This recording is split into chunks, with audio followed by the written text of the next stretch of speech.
Good afternoon and welcome to the July edition of Austin Software Cooperatives. We are reviewing Slicing Pie by Mike Moyer. This will be the first of three, maybe four. We'll see. Uh, let's get right into it. Um, then what we normally do for everyone that's new is I've provided this mind map and people can follow along, and then I'll just stop for comments on our way through, and that seems to work uh, the best for us. Um, we may get through all five of this portion, and we may not. So I'm doing something a little bit uh, different this time. I've added some some like summaries or what I call lemmas through the text, and I may skip over. I may read some pieces, and then when people have any comment, just unmute and join right in. And that's what it seems that people enjoy things the best there. So let's go here into the introduction. First thing I'll say is with this book, it was recommended and referenced in our previous book that we reviewed called Radical Companies. The Radical Companies way of doing distribution and fairness is maybe rides on top of this model. It's more distributed. This model has one layer of hierarchy. It has one person who kind of looks over the way that the distribution goes. But this model seems to be maybe a little more rigorous for those who like that kind of thing. One of the things that I like about this model is it has some axioms about what is fair, and that seems pretty cool coming from someone who helps startups to be fair. So they make some of these hard decisions for you. You can change them, but he gives some recommendations, and I found that that is one of the hardest things to reason about when it comes to fairness. Uh, eh, does anyone have any comments? Maybe they've looked at the book already, or maybe there's comment on what I've said so far.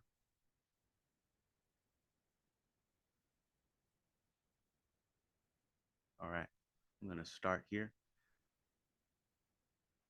All right, here's some new uh, text that I've been adding over here on the side, and I'm trying to summarize some of these pieces of the book. I will say with this book, it was, even though it's kind of written in a conversational style, but it actually is kind of dense. It gives examples. Normally, you can skip over the examples of a book, but because the content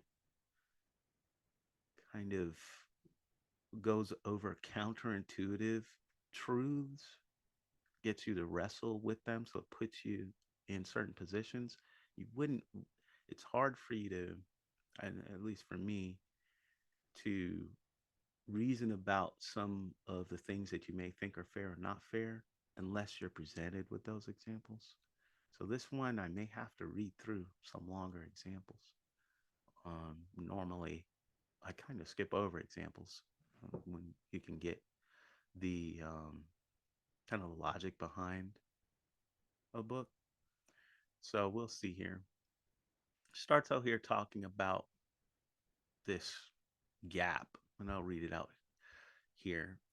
So, somewhere between the inception of your earth changing idea and the investor presentation to Sequoia Capital and Anderson Horowitz, there's a gap. During that gap, you're expected to have actually built something that resembles a business enough that the gentle and kind venture capitalist will decide to that you have your act together and write you a fat check. Now, I'll just do a comment here. A lot of the ways that we like review or critique books in on this channel historically, we look at them from the perspective of a cooperative where it's not so much the top down hierarchy. And historically with cooperatives, you don't position yourself to try to get startup capital so much.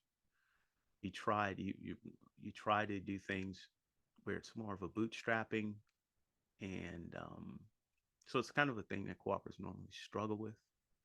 But we normally don't wrestle with these problems, because we kind of just, maybe we give up before you actually get there. Services companies have less of a startup capital requirement. Uh, so when you're a cooperative and you're a services company, it kind of makes, or software cooperative, a whole lot easier. So here, when we have some language of, well, we're trying to get the fat check and all this stuff like that, we normally don't really even talk that way. But since this model allows for you to be, for you to concentrate on fairness in such a way to where you can demonstrate that to an outside investor, as long as you're not giving them control, I think it could still be fair, uh, for the workers, given the concepts of fairness that we've talked about in the past. But there's a concept of fairness in this book I think is intuitive. So here's a premise here. So if a startup wants venture capitalists to write a fat check, then a startup must resemble business. There's something there when we're gonna dig into what does he mean by business. So a management team, business plan, working prototype, and ideally paying customers. So we're gonna dig into that further, but you'll see the way this author is, or reasons about business. He reasons about it in such a way where you have to give it be it has to be more well defined, because you're trying to sell at an early stage or get investors at an early stage to get money. So you got two problems. You got the problem of trying to get people to work in a fair way without getting paid, but they have a promise of getting paid in the future. And you have to get to the point to where you have all of these people who haven't been paid, and you want to attract an investor. And in order to do that, you have to get to this stage where you're a well-defined business. And what he's saying here, he's saying an investor will not count your cool idea as a business unless it's been expressed in this way. So that's a recurring theme in the book. So he talks about here the days of back of the envelope deals are over. This is like the 90s. Few investors are willing to provide capital to a company that's little more than a rough idea. Now you have to have something worth investing in, and that's what he's saying. If your business has this, you're across the hurdle of being a bit something that an investor will put money into. So if a venture must resemble business, then building it takes time and resources, of course. And if building something takes time and resources, then it costs money. So we're getting to this money portion. So you have this chicken and egg again. You need to get people and get them working in order to get investment, to get money. Then you need money in order to get people.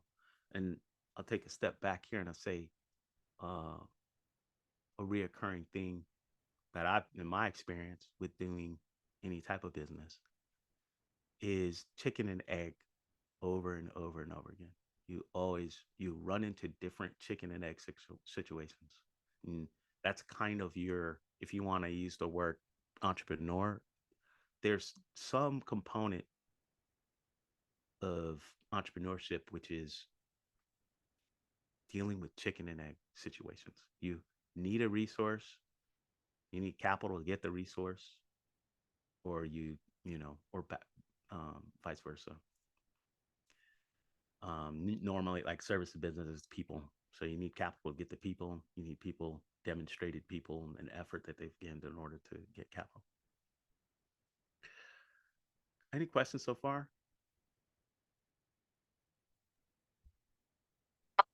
I have a quick question. You mentioned they have definition of fairness and also some scenarios. I'm really interested in that. So I wonder if you're gonna go there or is there something um yeah, or there's a link that I can actually get to later on or something. I can give you the link for this mind map, and of course, it's in the book. But yes, his concept of fairness, I'll define it in my way, and we're gonna get to it here. But Great. yeah, I mean, we can go on, but I'll say at a high level, how you distribute to people the equity, this word we have here, that's wrestling with the concept of fairness. Yeah. And so you're going to have to deal with risk. You're going to have to Yeah. deal with time put in, resources put in. And how do you do all of that in such a way to where there's feeling fair, right? So he's preoccupied with that. He actually cares about people coming together, doing a business, and then when they're done, whether it fails or succeeds, they all feel like it was a best effort at fairness. And he Yeah.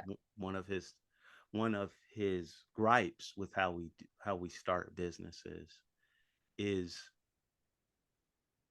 he says, and then this is later on, but he talks about good lessons and bad lessons. So good lesson would be you failed, but you know that the market don't want what you're trying to put out there.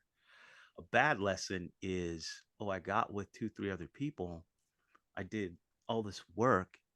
They were sitting around and it was split. Let's just say it was split three ways, but everyone was sitting around and people didn't meet up to live up to their obligations.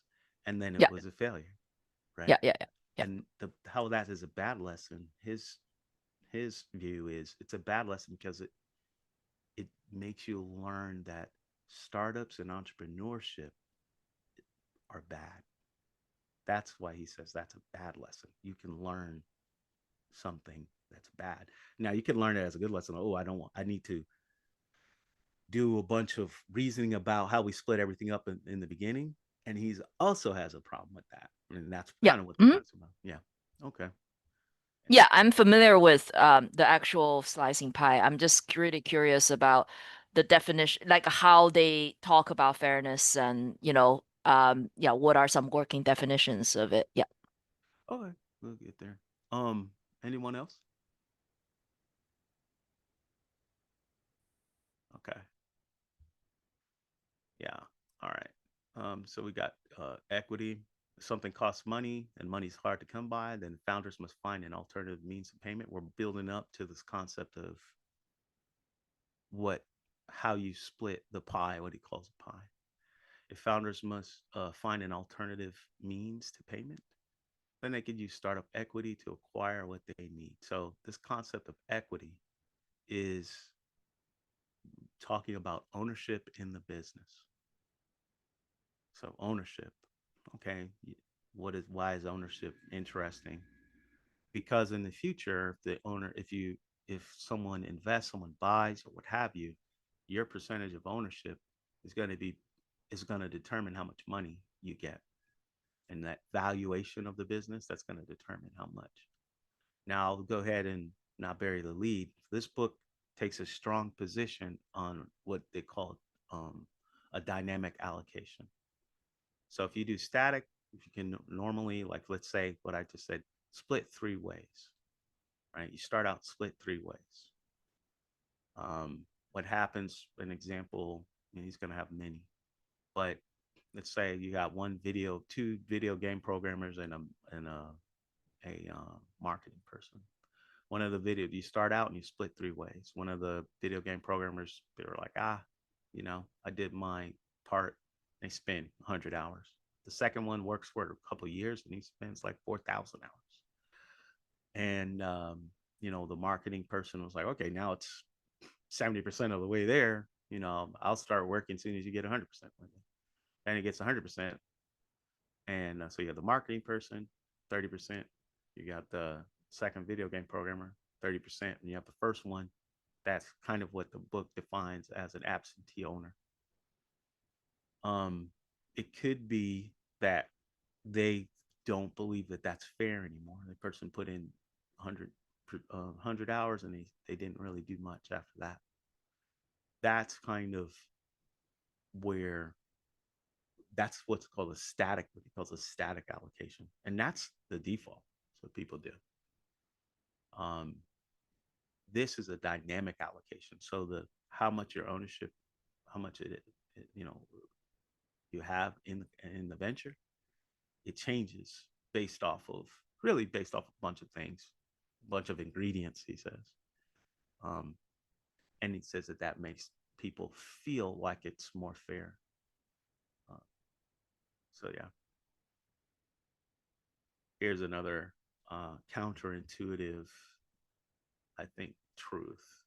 So um, if equity is in a startup company, then that equity has virtually no current market value. Like, okay, you have something, everybody loves their idea, and they're like, it's valuable to me. He has an example of someone that made a new paintbrush that allowed you to paint better. They loved it. It's like worth, it's gonna be worth millions. Um, no, there's no prototype, no whatever, none of these other things that we talk about up here. It's not worth anything. The way he solved this is he wrestles with how to solve this problem, or the solution to the problem emerges as people invest into the business. So if someone says, I'll invest 1 million into you or 20,000 into you, that investment, now your idea is worth $20,000. So that's how he approaches solving that problem.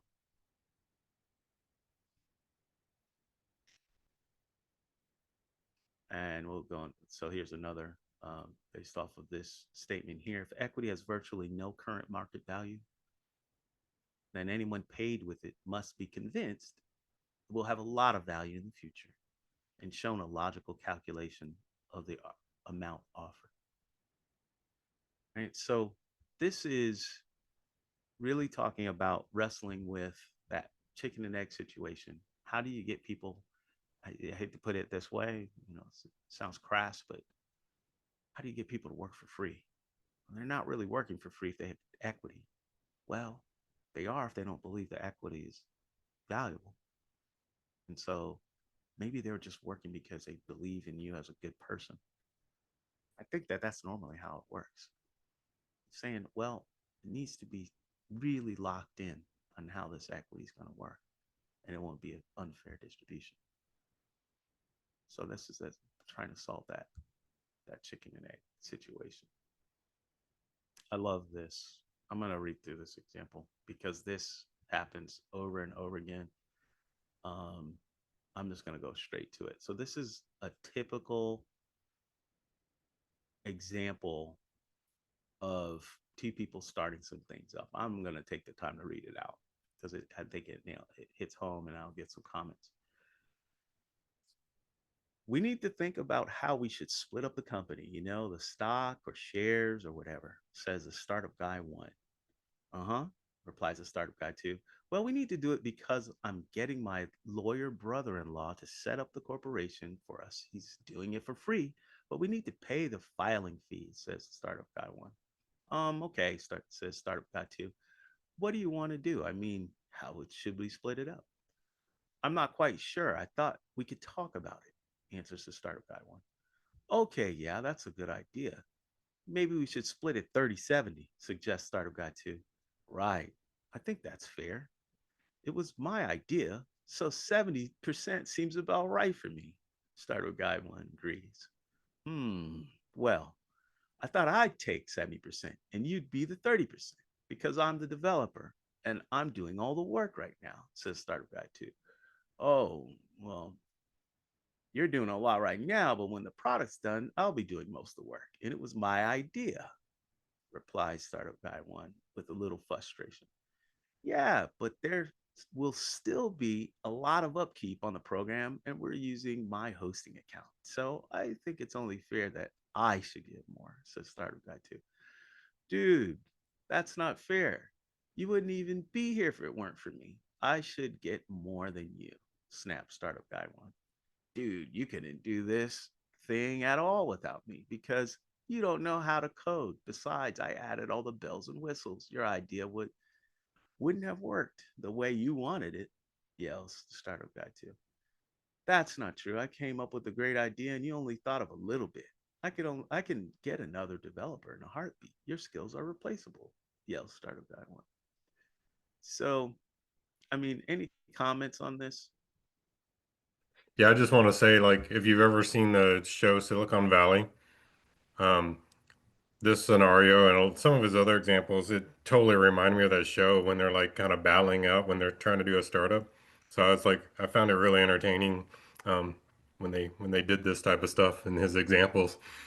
But if you've never watched that show, it kind of goes into a lot of this that this book covers for startups.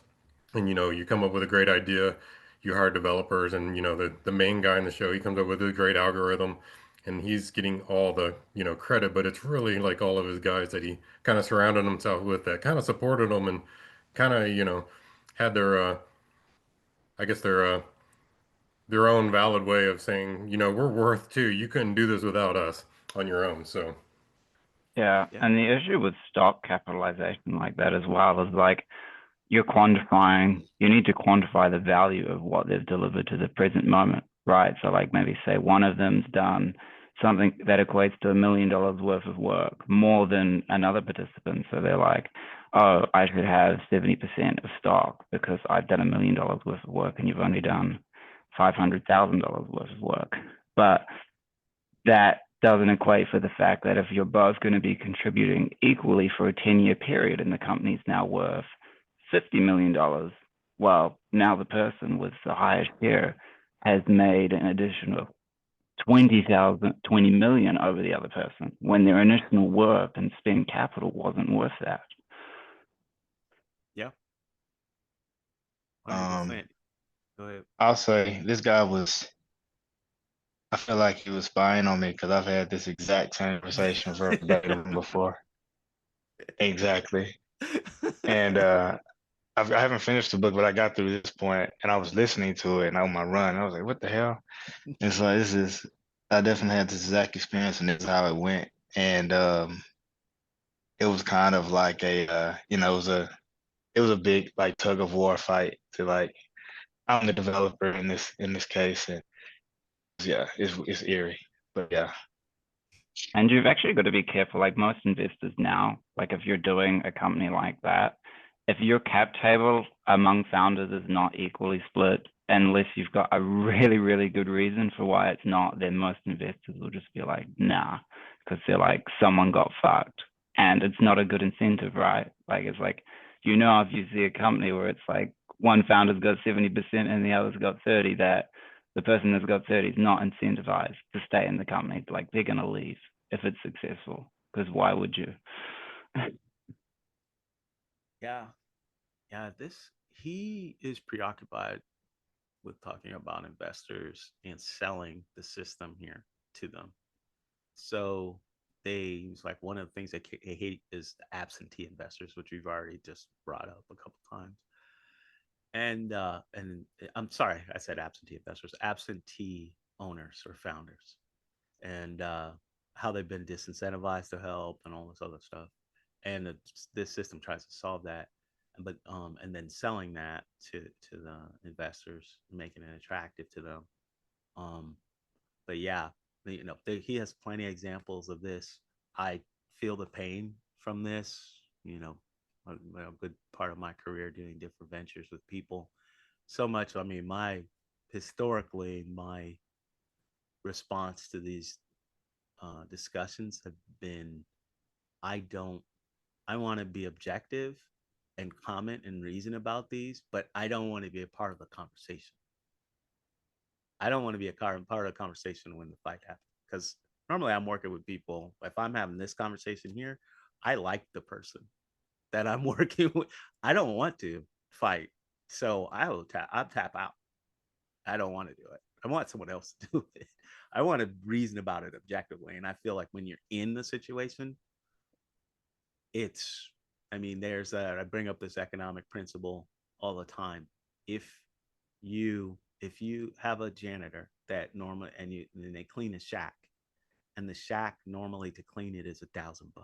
They go and clean this shack, and then someone comes there in and pays them $2 million to clean that shack, to clean a shack, right? Within about 2 to 3 weeks, they will believe that they They're deserve entitled to it. the $2 million. Yeah. It, and so just that, that's an extreme example, but that people have a little bit of that in them. So it's part of the thing of where you want to write everything down or get some system down. But his argument is that the systems that people put down are static. And so he has a whole portion about static systems. When you try to, he calls it slice the pie before, here's all your punishment when you do that. You try to slice the pie after, here's all your punishment when you do that. So the big argument in this book, I would say, is dynamic allocations. So how do you do that? And he talks about you have to value all of these ingredients, he says. Um, so yeah.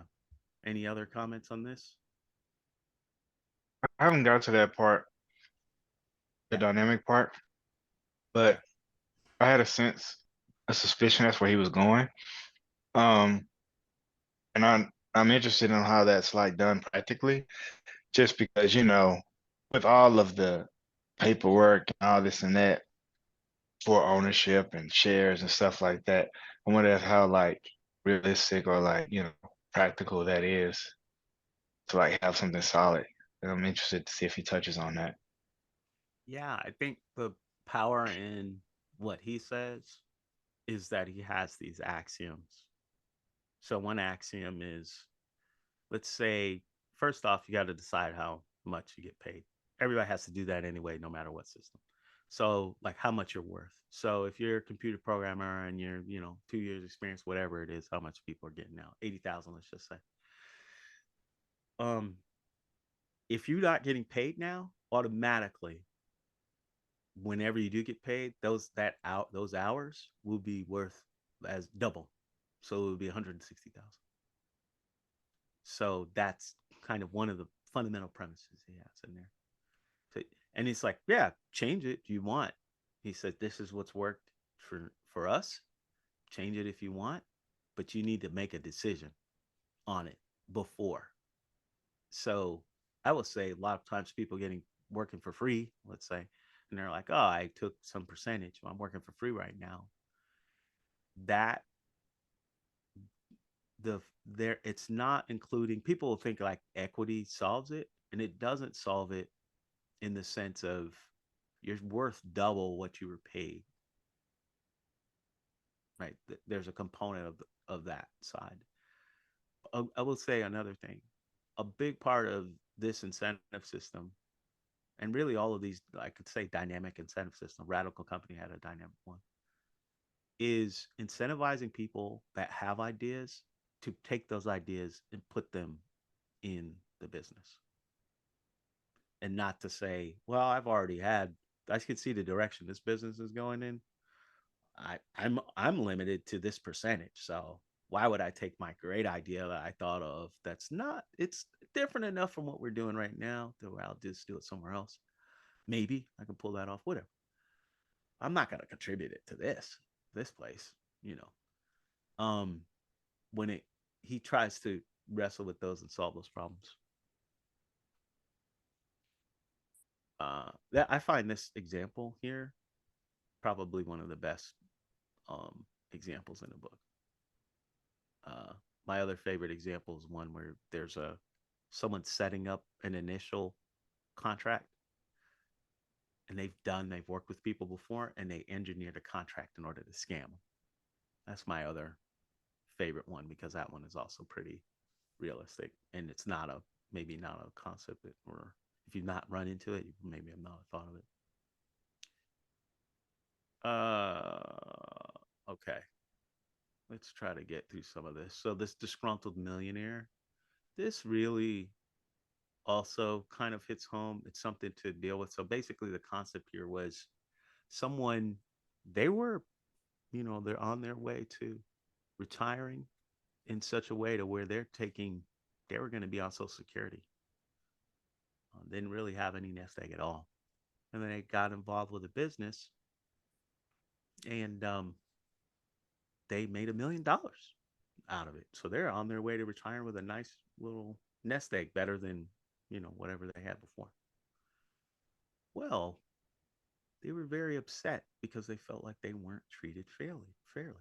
They think that the allocation was not separated, you know, divided or distributed fairly. And it's kind of like, that seems like the person's complaining. Yeah, it seemed like that until you get in that situation. If you felt like you did 90% of the work, and then you're back, thinking backwards and thinking, um, I should have, had some contracts written up better. I should have, once I got to this position, this stage in the development, I should have asked for more and negotiated more, something.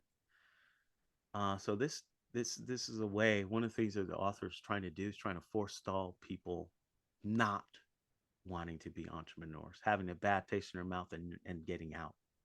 He's trying to get more people to be involved, and that would be involving uh, getting people to be more fair when they engage with one another. So the premise here: people accept equity as payment, then they expect to be treated fairly and have their contribution rewarded consistently with the rewards of others. Right? That's what they expect, and when they don't get it, it doesn't matter that you helped them a lot. If they think they're they were owed 30% and they were given 2%, it's not going to matter. They will get that bad lesson that he talks about later. So you have these falling out situations, right? If people expect to be treated fairly and rewarded consistently, then any perception of unfair or inconsistent compensation causes damage to business relationships. If a perception of unfair or inconsistent compensation causes damage to business relationships, then partners may have a falling out and stop working together. And if partners have falling out and stop working together, then both leave the relationship angrily, trying to justify why the other person was wrong. So these three premises here, lemmas, is why you can have best friends not want to deal with each other anymore because they felt like they weren't treated fairly by each other. Um, and so he says whenever he runs into maybe two successful entrepreneurs, but they don't like each other, but they worked with each other before, he tries to figure out who burned whom, and you can try to iron it out, and then try to get to what was the thing that they thought was not fair, and then he tries to include that in the slicing pie. And here's the two lessons, and find this to be important. Failure is how an entrepreneur learns. Does anyone have any bones to pick with that statement?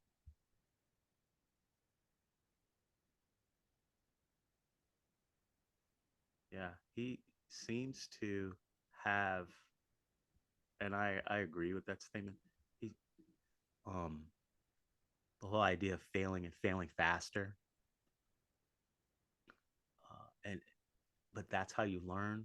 Oftentimes, people think, well, I think I can read something, and then I can learn faster that way. There is something to that. But there's something about internalization, and I think he's implicitly talking about that.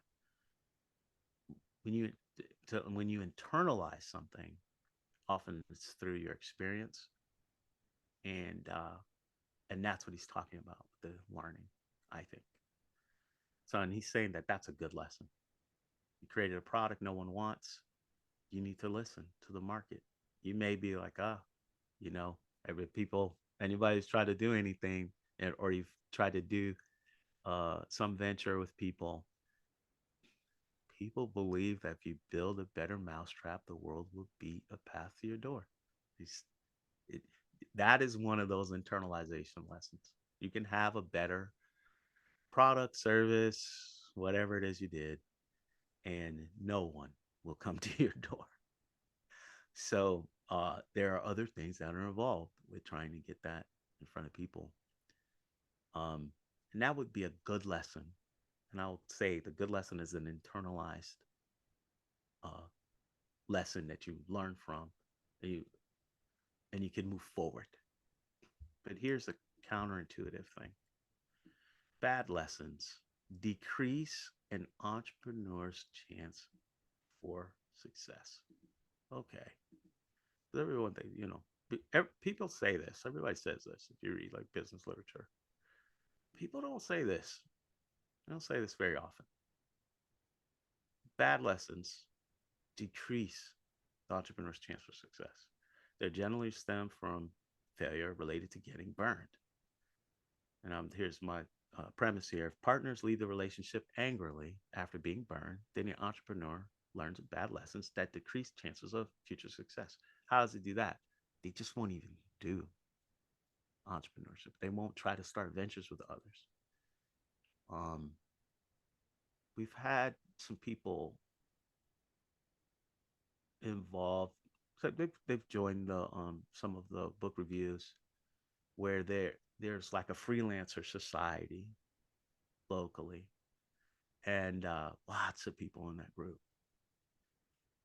And the freelancers, they're one of the positions is it's like if you want something done right, do it yourself. Working with others is also it's very risky, and they love the the freedom that kind of being solo or gives you. And that lesson often is learned if you talk with them. So often it's learned from working with someone and being burned. And then they have lots and lots of ideas of how something can fail. That's what I'm going to argue that that's what he's talking about here. Bad lesson. Does anyone have strong position on that?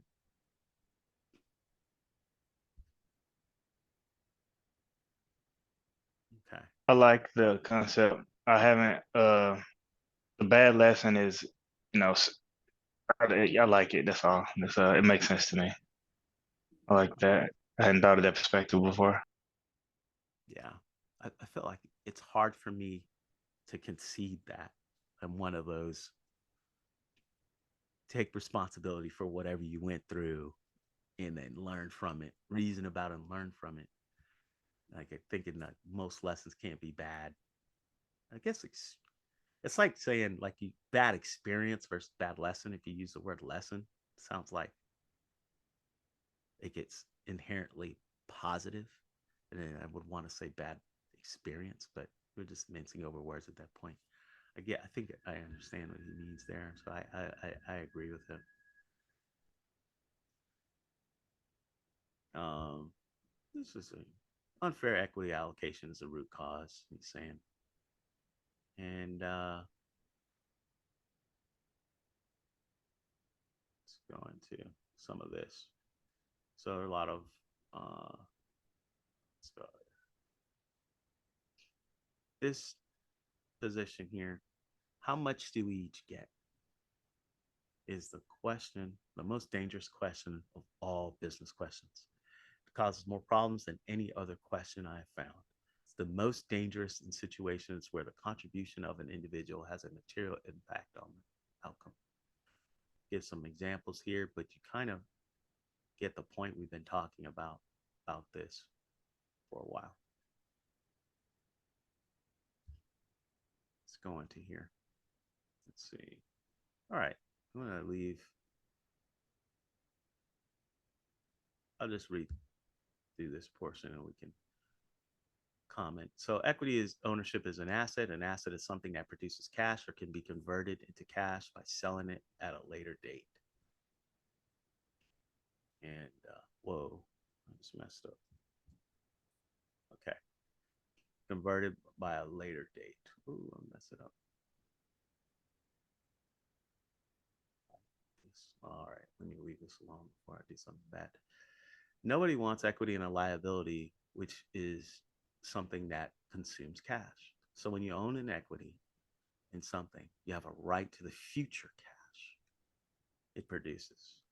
It's pretty simple. The problem with equity is that it can be very difficult to value because most of us can't predict the future. Some of us are better than others, but at the end of the day, the future is all based on assumptions. Businesses operate as on a complex set of assumptions, which some of which are grounded in historical trends. Startup businesses are pretty much all wild guesses. So yeah, this guy, can I highlight this yet? No. Oh, no, this thing's acting up. Um,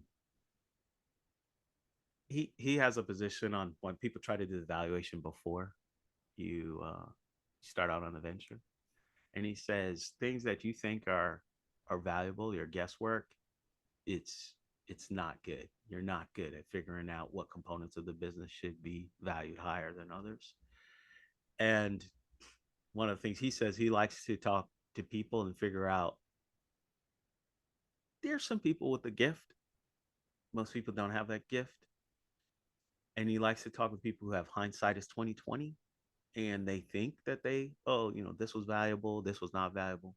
He kind of says that people just trying to help people learn about what they thought was valuable before they started, and then are they keeping track, and then after the fact, what they thought was valuable later, and then implying that you should be compensating people for what's valuable proportionately.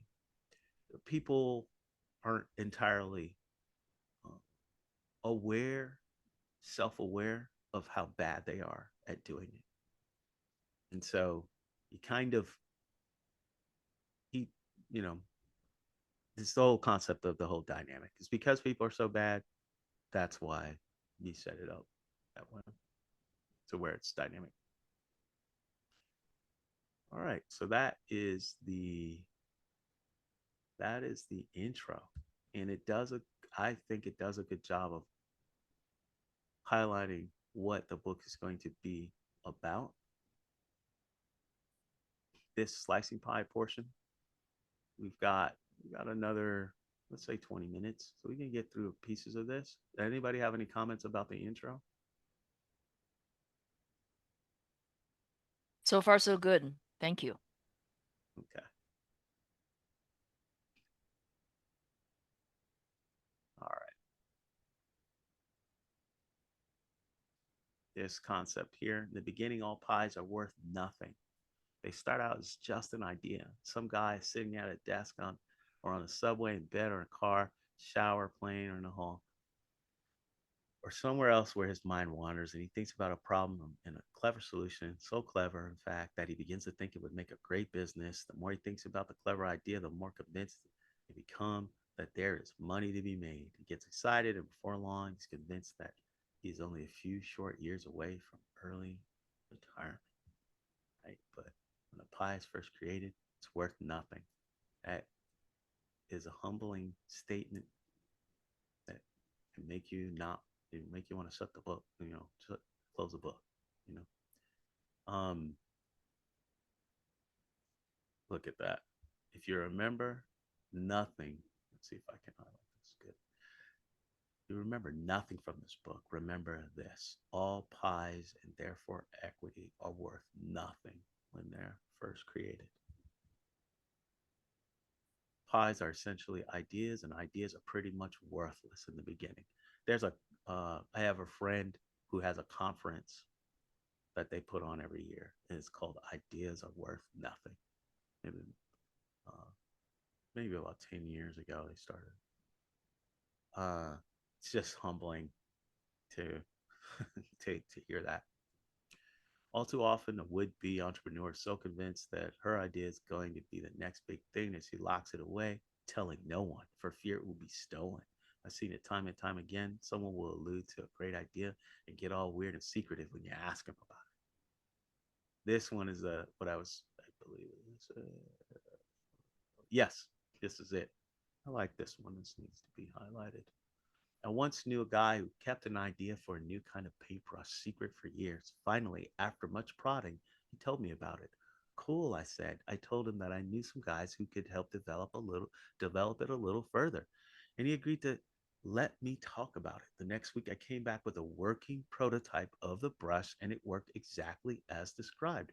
Now, all he needed to do was manufacture it, buy his inventory, create a fulfillment operation, create a brand, marketing plan, build a sales force, raise money, and a million other things that the idea needed in order for it to become valuable. It's kind of saying this maybe a little sarcastically. I guess he didn't want to do those things because the idea still remains a prototype locked in a closet somewhere. By the way, I'm not trying to be critical here. Like most people, he has better or more important things to do than build a paintbrush company from scratch.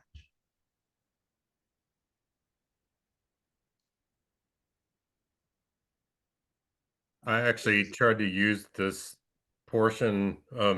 My sister was thinking of starting a waffle food truck because she thought no one had done it. And I tried to emphasize to her that I'm like, she kept trying to say it could be worth this much, it could be worth this much. And I tried to tell her over and over again, I'm like, it's not worth anything until you actually do it. Yeah. So that part of the chapter kind of reminded me, and I actually used this book against her idea because this was real recent after I read it. So it kind of like she Yeah. didn't like what I was telling her either, so I just kind of stopped. Uh, well, it's like I have another that remember that video they have like 3 minute video on the different um kind of people in your network. You got the idea people, you got the what I call them, you can call them the know people, but they're experts in a field. Then you have the what you could call contractors, people that implement. It's kind of like your network can be separated into those three. The idea if there's like in the brainstorming portion, we can we can believe that it's worth nothing, whatever. But in that brainstorming portion, you kind of don't want to hear the word no. Yeah, You kind of want to be like, oh yeah. And then you get to the expert side, so it's like, hey, if you have a lawyer friend, hey, is this legal? You're gonna be like, no, it's not, right, or whatever. But you have to. This is the kind of person you take out to lunch and you ask them, right? Or you'd be, you're a software.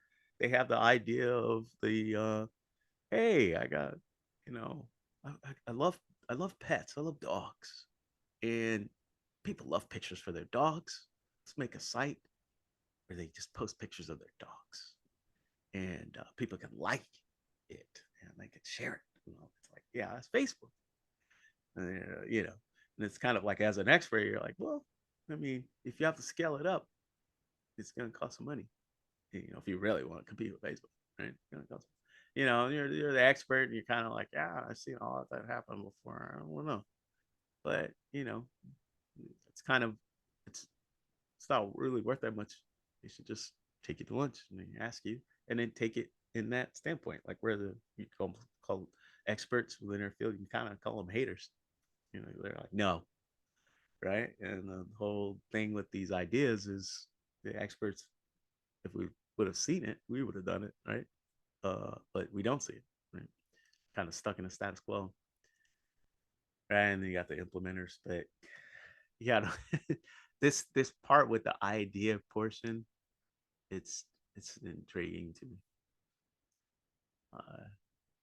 So there's a premise here: if a pie is worth nothing, then companies will rarely pay up front for it. Okay? And I'll go a little further here. If companies will rarely pay up front for a pie, then the idea must be developed into a business to gain value. Right. So this is going to what we already revealed earlier.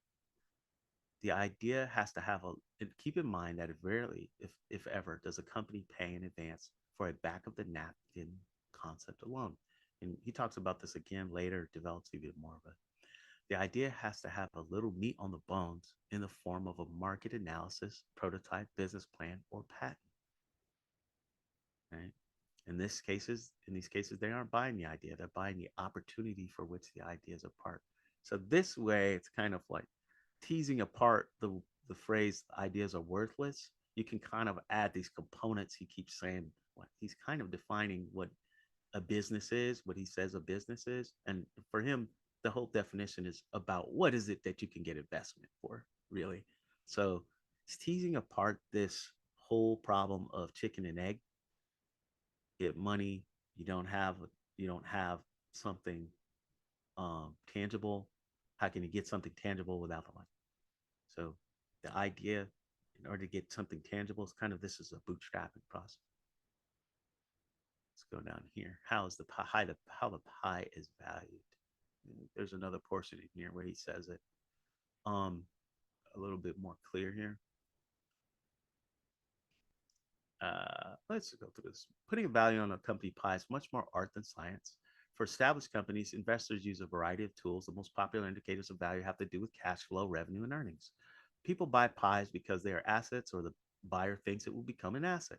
An asset is something that produces income. Value of the pie is primarily based on the amount of income that's able to generate. Because the future is uncertain, there's a lot of speculation with regard to a future income generation. So the value of the pie can be very dramatically based on who's looking at it. If it can vary dramatically based, yeah. If your company does not generate income, you may be able to estimate a resale value based on the underlying assets of a company, such as buildings, machines, inventory.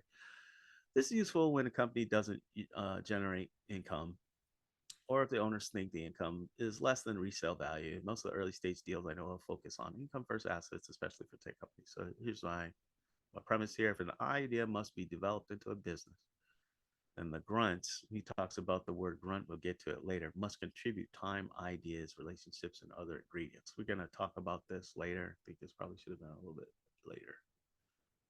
You have this concept of cashing out.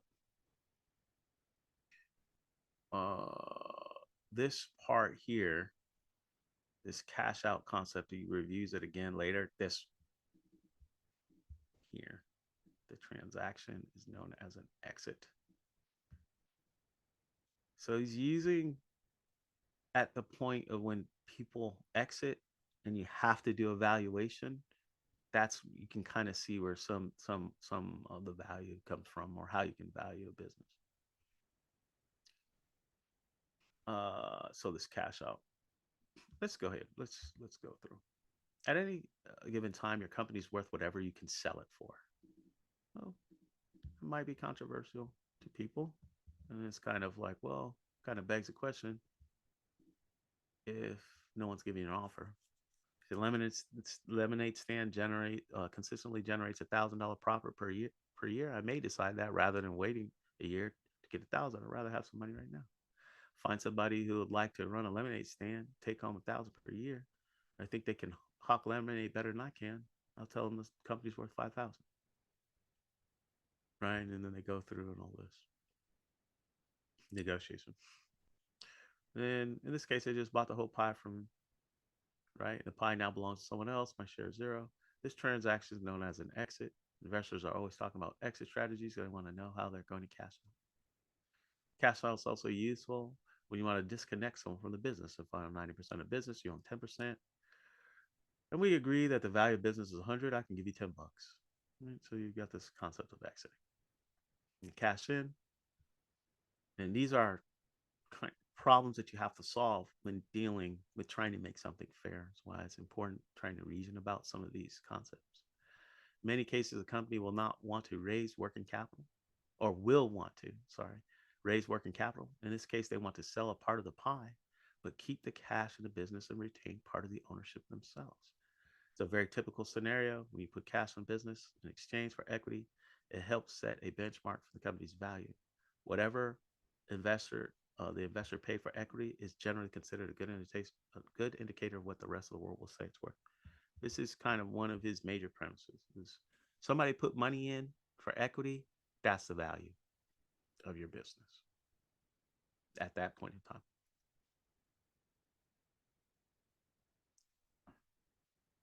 All right, so we probably aren't gonna, let's go for another 5 minutes. Actually, let's stop and get some comments here. And this chapter is one of the bigger chapters, if not the biggest chapter, and it'll take a while to get through. I will share the mind map. And are there any questions or comments so far? Do people have a a strong position on any of this stuff? I generally agree with the last statement you made about, well, what he believes the value of your business being, with essentially what an investor will give you for your business. And I mean, that's kind of like, that's just the market, in general. I mean, investor, you accept money from an investor, you're selling your business at a price. So that's literally what it's worth, because that's what the market's willing to pay for it. So I think that's pretty straightforward. I agree with that. Anyone else? What about this one? If you remember nothing from this book, who has bones to pick with this? People think this is correct.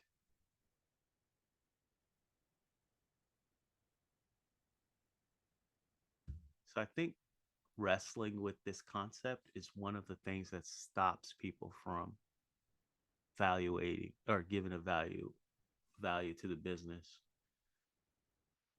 in the early stages. And it's also an argument that for dynamic distribution, because you just don't know what it is. But I think it's humbling.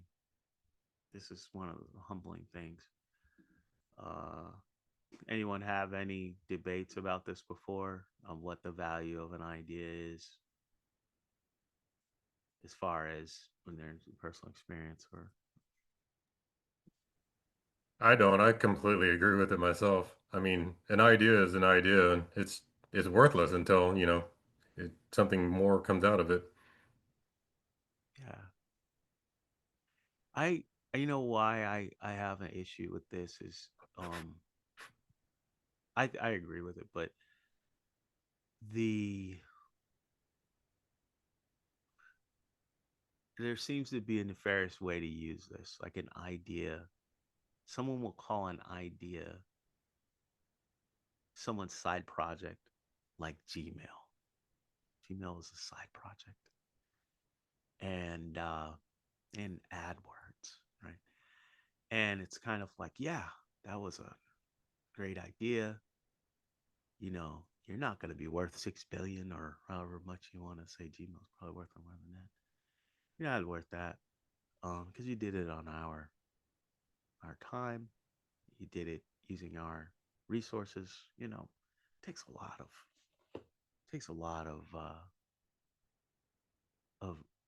of effort and forethought to create the environment to where you could make Gmail, right? So the idea was worth less than 1% of what it is, right? It's really because you're around all of us.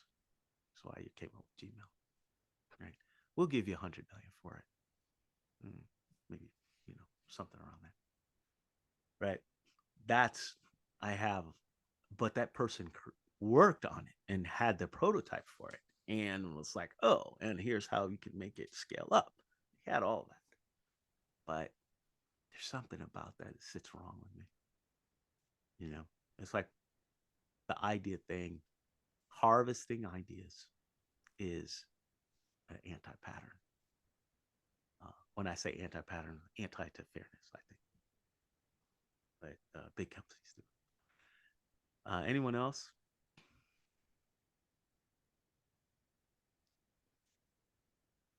I guess the way I see it is, you got an idea, probably even before you build it, an idea, it has the potential. It's like a hypothetical value to me, but in the end, it doesn't have any value until, you take it to market, and then the market kind of tells you if it's worth it or not. I guess a good example is, you know, like think about broadcast.com that Mark Cuban started. It got bought by Yahoo for 5 billion, and I think within a year or two, it ended up being just a redirect to Yahoo. I mean, they essentially bought a vanity domain for or whatever for $5 billion or whatever it was that they paid. So I don't know. Like you probably can't have $1 billion idea, but until it goes to market and gets fully built or whatever, there is no value until the market kind of decides too if they actually want that product or whatever you're building. Yeah. What example you just gave is a counter example to the other thing here. The person, they bought it for 6 billion. And it was not worth that, Yeah. right? But Yeah, I mean, Yahoo definitely overpaid for, broadcast.com because I think if you still go there, it just redirects you to yahoo.com, which yeah, is I'm not it's familiar with whatever it was. yeah. There's also, like what Oracle likes to do, buy a company Yeah. and run it into the ground, Yes. right? They love So doing that they, for I sure. don't know if y'all did that or not. Maybe broadcast was great. They just said no, but anyone else?